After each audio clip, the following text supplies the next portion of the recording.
Joining me now on set to discuss all of this is Kevin Frey, Washington correspondent for Spectrum News' New York One, Anthony Coley, Democratic strategist and an NBC News contributor, and Republican strategist Lance Trover. Thanks to all of you for being here. Kevin, let me start with you. Let's just talk big picture about what we're seeing from President Trump, his governing strategy right now. I want to turn back the clock a little bit, play you a question I asked him back in 2019 and compare that to kind of what we're seeing right now. Take a look. Does the buck stop with you over this shutdown?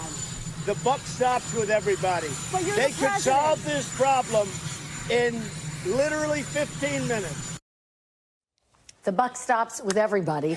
It's a notable exchange because what we're seeing right now is President Trump increasingly say, look, this is up to Scott B. It's up to my Treasury Secretary. He gets asked a question on Libya. He says, you have to ask DHS. I ask him a question about the Constitution. He says, talk to my lawyers. We're seeing that type of a strategy, I think, play out to some extent. Well, and another component of this ongoing debate on Capitol Hill is the state and local tax deduction, SALT. And this is another area where he's kind of played the same game. They had these conversations before he even entered office. All these House Republicans from these bluer states, New York, New Jersey, California, and so forth, went down to speak with him. And they came out of that saying, basically, yes, he supports raising the cap on the state and local tax deduction, which helps people making hundreds of thousands of dollars. It's usually the upper income folk. But he didn't give us a definitive number. It's up to you all to figure it out.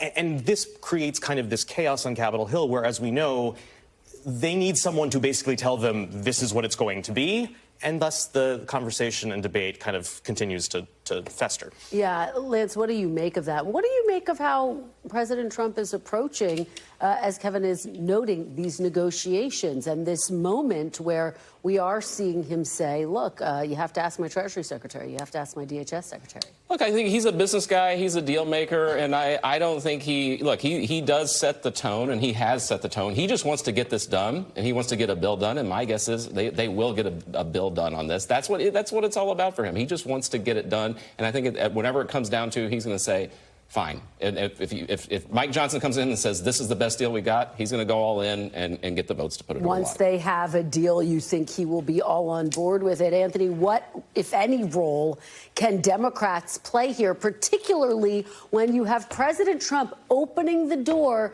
to increasing taxes on the highest income earners? That, to some extent, runs the risk for Democrats, I would imagine, of taking a little bit of wind out of the sails of that argument that taxes are going down for the highest income earners. So sometimes the best move is no move at all. Sometimes you just want to sit back and let the young eat let the young, the old eat the young. Is that the saying? Yeah.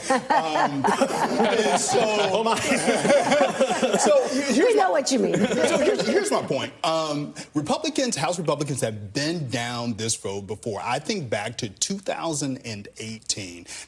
We faced a similar political dynamic where we are now. Republicans control the House, the Senate, and they have the White House.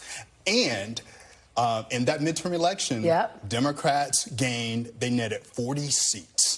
And so whenever Donald Trump is on the ballot, to his credit, he does well. And people on the ballot with him do well. But when he is not on the ballot like he was in 2018, that makes House Republicans very nervous. And I think that's what we are seeing. I will add, you have seen House Democrats start to try to needle them a little more explicitly with actions on Capitol Hill, from trying to force them to sign on to basically a resolution, for example, protecting Medicaid, which is what some of these moderate Republicans say they need to do in some capacity. Right. If they were smart, if the Trump team were thinking strategically here, they would raise taxes on the ultra wealthy. They would protect taxes on tips. Right. They would, that inoculates, that takes away a talking point from Democrats. Yeah, I mean, Lance, I'm just fascinated about where this is going to land, because in that post from President Trump, he references George H.W. Bush, who said, read my lips, I will not increase taxes. He references that moment. He says, I'm not going to be that president,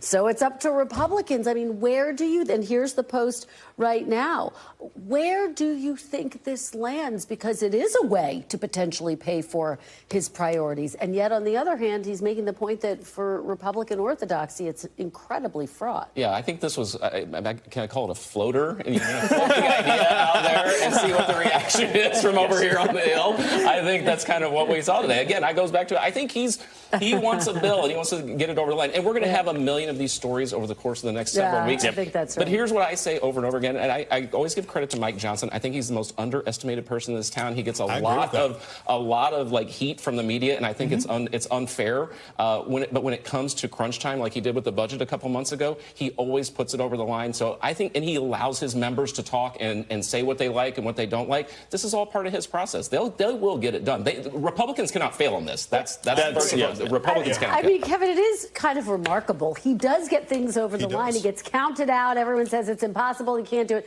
Of course, with a big assist over and over again from President Trump. They're saying they want to get this done through the House by Memorial Day and to the president's desk by July 4th. Is that realistic? What are your sources telling you? Good luck with that. I would say this. One, I will add the caveat that, yes, he is an understated individual, which I think builds into this, like he's not fully in control. He has had, of course, moments, though, where he's put things on the floor and they have failed spectacularly because his members have basically revolted against him. Yeah. That said, they've already punted some of these hearings that were floated as being scheduled in recent weeks, and now they've been pushed to this week. There is still ongoing feuding, particularly when it comes to the Energy and Commerce Committee, about how they're going to land on some of these key components of this bill. And so until you see that coalescing, this idea of getting something done by Memorial Day, yes, jet fumes always feed a desire to leave town, but it's going to be complicated. It is going to be complicated as we watch this play out. We are hearing from former President Biden, Anthony, for the first time since, of course, President Trump took the White House and he left office. He decided to talk to the BBC and The View, and he basically still insists he thinks he could have beat President Trump. What do you make of what we are hearing from President Biden? And is it helping Democrats who are, quite frankly, trying to revive the party in this moment? No, it is not helping at all. Democrats have a brand problem. Every time Joe Biden rears his head, it forces Democrats to fight an old fight. To your first question, I think Joe Biden right now is still coming to grips with his decision in the winter of 2022 to stand for re-election. This was right after the midterm elections when Democrats did better than many of us anticipated. It was after the disastrous withdrawal from Afghanistan, and his poll ratings never recovered from that.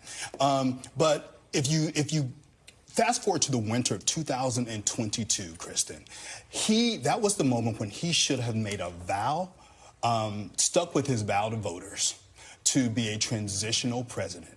He did not do that. He gambled.